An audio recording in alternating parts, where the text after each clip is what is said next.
What is taking Microsoft so long to launch play your own games in the cloud? Is Amazon Luna about to die? Has Boosteroid gone insane for making their service one tier? And why is GeForce Now running these new games horribly these days?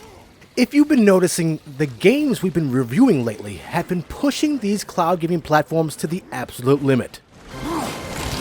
And in some cases, not even hitting the mark as they're designed to hit.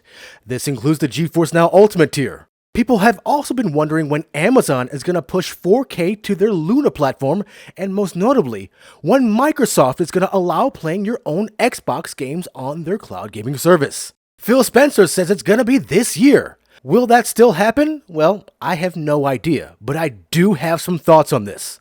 Let's get into it.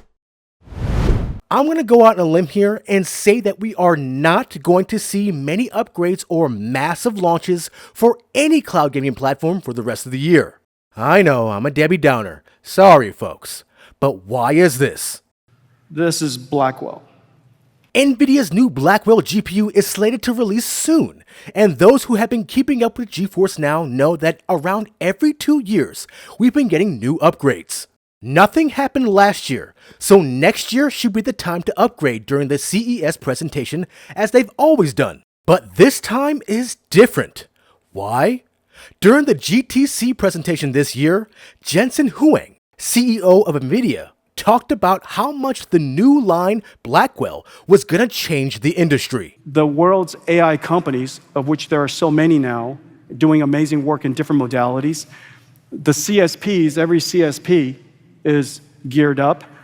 All the OEMs and ODMs, regional clouds, sovereign AIs, and telcos all over the world are signing up to launch with Blackwell. So what's interesting here is that Jensen goes into some details about many of the heavy hitters that will be receiving upgrades to Blackwell, including Amazon and Microsoft. Blackwell would be the most successful product launch in our history. And so I can't wait to see that. I want to thank some partners that are joining us in this. AWS is gearing up for Blackwell. So let me stop and talk about AWS here for a minute. Blackwell is coming to their EC2 line of cloud systems. This is the line Amazon Luna and other cloud gaming entities like AirGPU use to provide cloud gaming services. We could be seeing massive upgrades with the Blackwell GPU here in the near future. I've already talked about the L40S line of GPUs coming to AWS in a previous video. Those would be RTX 4090 caliber GPUs for servers, and I don't know if this is still happening, but adding Blackwell would make AWS and in turn Amazon Luna a massive cloud powerhouse, and could possibly push the service to GeForce Now level of gaming power. Remember, AWS is the biggest cloud infrastructure on the planet. Anything is possible here.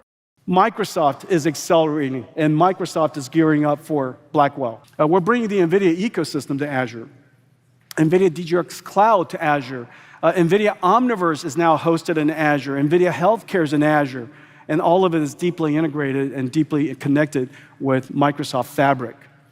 The whole industry is gearing up for Blackwell. So let's talk about Microsoft for a bit. Jensen notes that the NVIDIA ecosystem is being integrated into Microsoft Azure. This could mean a whole number of things for the gaming aspect, let alone AI. For those wanting GeForce Now tech to run Xbox Cloud, that might actually be a thing. They could be forgetting about the upgrades I was referring to in past videos, and maybe have decided to wait for the Blackwell upgrades to launch play your own games in the cloud. And this might include playing your games in 4K. Doing this for the entire Xbox gaming community is no simple task. Plus, they want to expand this worldwide, so they might be holding off until the Blackwell integration is complete. This might also be why we haven't seen the Xbox mobile app yet, with integrating many of their services. Just my 2 cents. Now this is all good for Nvidia, but let's talk about the world's #1 independent cloud gaming provider, Boosteroid. Independent meaning privately owned. During our interview with Boosteroid VP Vlad Kosman, he talks about additional 4K updates to the Ultra tier, or I should just say, the main tier now, for the next year on top of what they just installed. We are already working with AMD on the servers and the hardware solutions based on next-gen AMD CPUs and GPUs that are not yet available on the market. They will be released in 2025. We're testing this hardware now, and it will be around 50% more high-end than Ultra tier. Boosteroid uses AMD as their new hardware provider, and even AMD is hard at work at getting upgrades to compete with Nvidia. Boosteroid wouldn't be upgrading again right after their initial 4K launch if the demand wasn't right around the corner. Vlad also mentioned that they could be spending close to $100 million for these upgrades. They mean business. And it may very well be up to 100 million by the end of the year, depending on how quickly we move. So it's, it costs a lot. I think next year will be an incredible game changer for the cloud industry, and hopefully cloud gaming overall. Time will tell. We'll be looking forward to seeing the upgrades Blackwell brings to these platforms, along with what AMD has in store. This should hopefully prove the wait worth it. Again, time will tell. Let me know what you guys think about all this. I'll put the link to this whole GTC video in the description. So if you like my thoughts on where the upgrades are for cloud platforms, give us a like. Also, make sure to join as a member of the channel or join our Patreon and our Discord in links below. And above all else, make sure to subscribe to keep it locked right here at the only place where you can do battle in gaming heaven, Cloud Gaming Battle. 50%. Right. This is crazy.